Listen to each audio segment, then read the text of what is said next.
Buen día, les voy a presentar un poco acerca de los cementos. Mi nombre es Laura Vanessa González Parra, soy estudiante de la Universidad EXI en Tecnología en Procesos Químicos Industriales y la materia se llama Química Industrial Aplicada. Primeramente tenemos el proceso de la elaboración del cemento. Entonces, como primer punto tenemos que hacer una revisión del material. La revisión del material, es decir, verificar que se tenga la arena, la grava y el cemento. Luego, estas tres se colocan en la planta de hornada por medio de un sistema de transporte y descendido en sus respectivas tolvas de alimentación, como lo podemos ver acá. Luego, cada uno de los compuestos es colocado en la balanza para determinar el peso de los materiales. Luego que se tenga ese peso, lo que se hace es colocarlo nuevamente en una mezcladora y añadir una cantidad correcta de agua. Y lo que hace es el proceso de mezclar hasta que se tenga una mezcla totalmente homogénea, que no se tengan grumos, que no se tengan, digamos, em, alguna malformación en esto. Entonces, cuando ya tengamos toda esa mezcla, cuando está totalmente mezclado el cemento, se descargan los camiones agitadores debajo del cabezal de espera.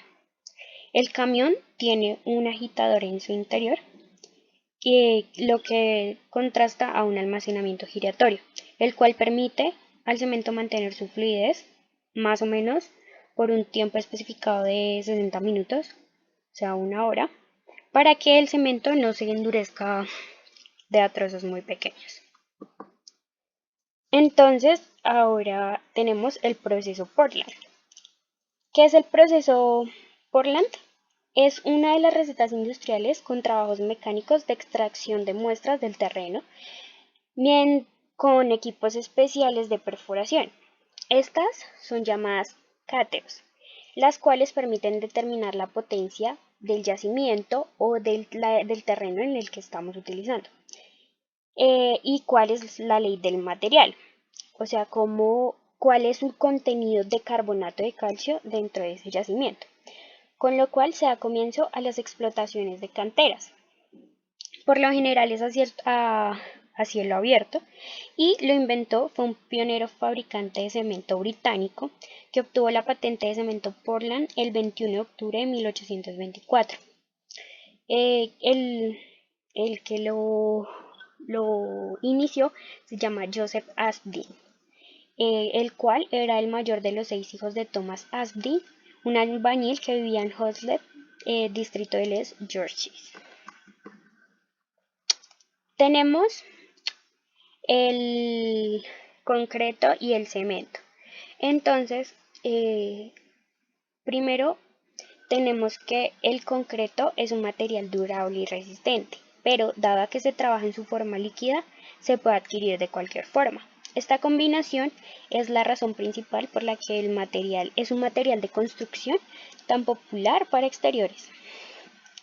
Es un material que, gracias a la plasticidad de su forma líquida y la resistencia de su forma sólida, resulta ser el material ideal para el trabajo en exteriores. Luego tenemos el cemento. De aquí el cemento se descubrió que la existencia de algunas rocas naturales que al hacer un proceso de calcinación daban un producto que se endurecía al agregarle agua. Más sin embargo, el verdadero avance no tuvo lugar sino hasta estudios físico-químicos y la ingeniería química sentaron las bases modernas y eficaces en las plantas que trabajan con condiciones muy controladas con una gran diversidad de materias primas. Entonces, hablar de concreto y hablar de cemento no son lo mismo debido a la composición de materias primas, ya que el concreto es un derivado del cemento. ¿Por qué? Porque el concreto utiliza materias primas como la arena, la grava y el cemento para poder hacer su proceso, o sea, para poder elaborarse.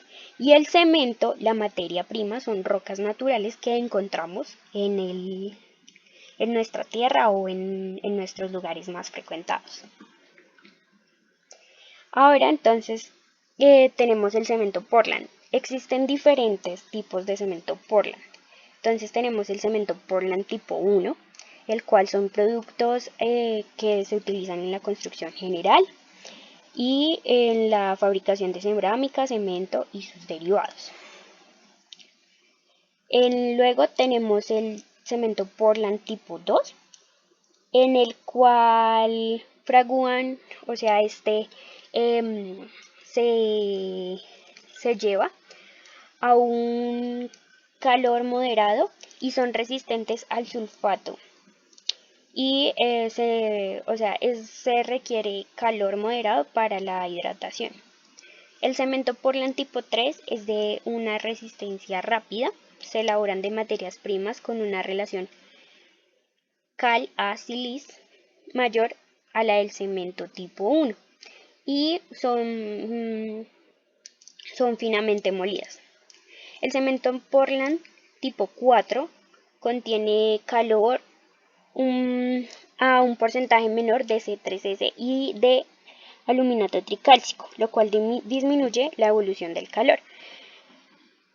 Como quinto tenemos el cemento Portland tipo 5, que son resistentes al sulfato, comprenden los que por su composición o procesamiento resisten a los sulfatos mejor que a los otros 4 tipos.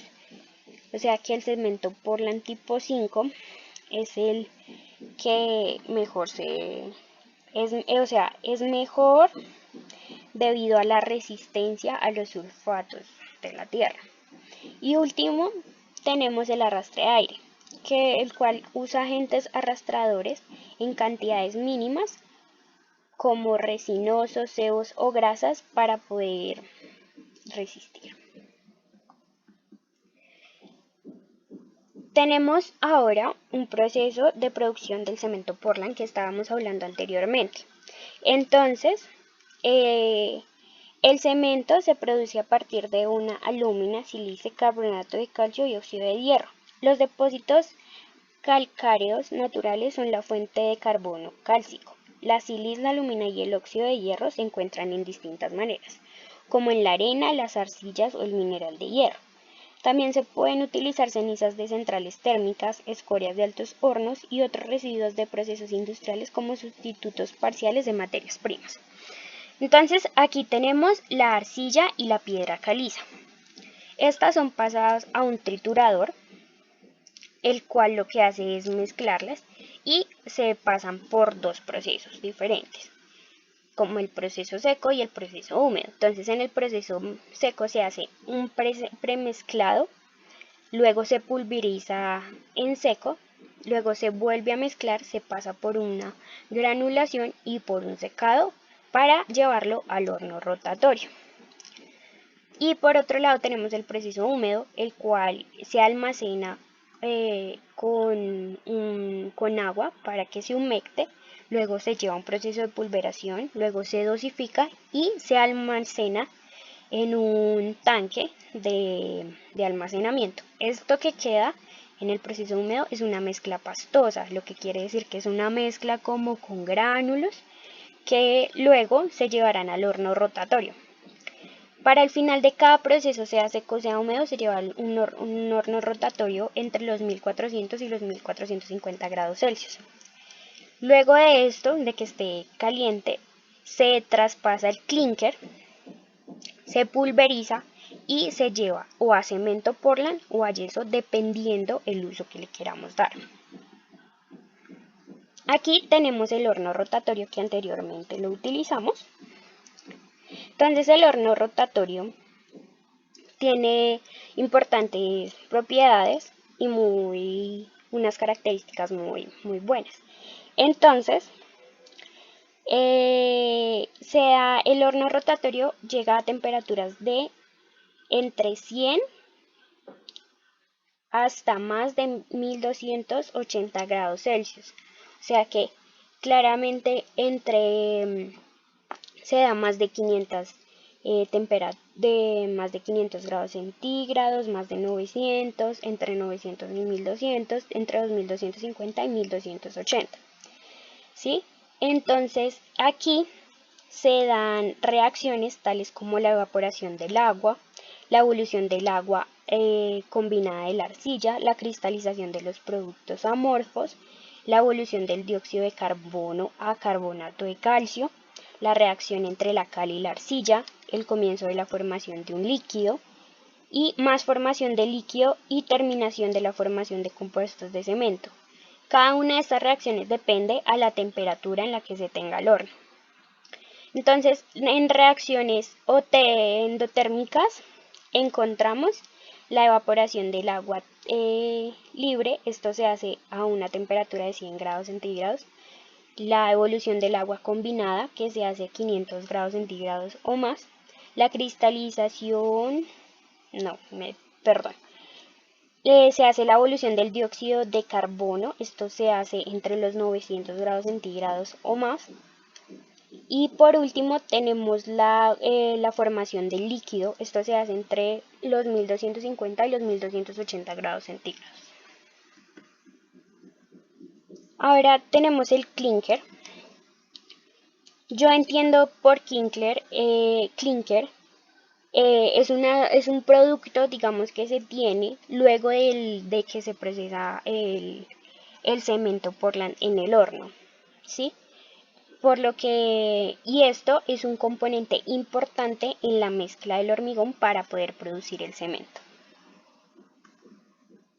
Por último, tenemos dos tipos de cemento, los cuales según la NTC en la parte izquierda tenemos el tipo ART, lo que tiene que decir que es una alta resistencia temprana. Este tipo de cemento desarrolla altas resistencias en una semana o menos. Contiene partículas que han sido molidas más finamente y se utiliza para la elaboración de concretos y morteros en plantas concreteras y centrales de mezcla, construcciones con producción industrializada de concretos, estructuras de concreto con requisitos de rápida puesta en servicio, producción de concreto para altas solicitudes estructurales y desempeño en ambientes agresivos, dependiendo del tipo y la cantidad de adición que se utilice. Y en la parte derecha tenemos el cemento tipo MRS, lo que significa que es una moderada resistencia a los sulfatos. Este se utiliza para elaborar concretos con requerimientos de desempeño moderados en resistencias a la compresión y resistencias a los sulfatos. Se utiliza en ambientes moderadamente agresivos y en producción de concretos para cimentaciones, muros, contenciones, estructuras y rellenos y todo tipo de obra en general. Bueno, hemos terminado. Muchas gracias.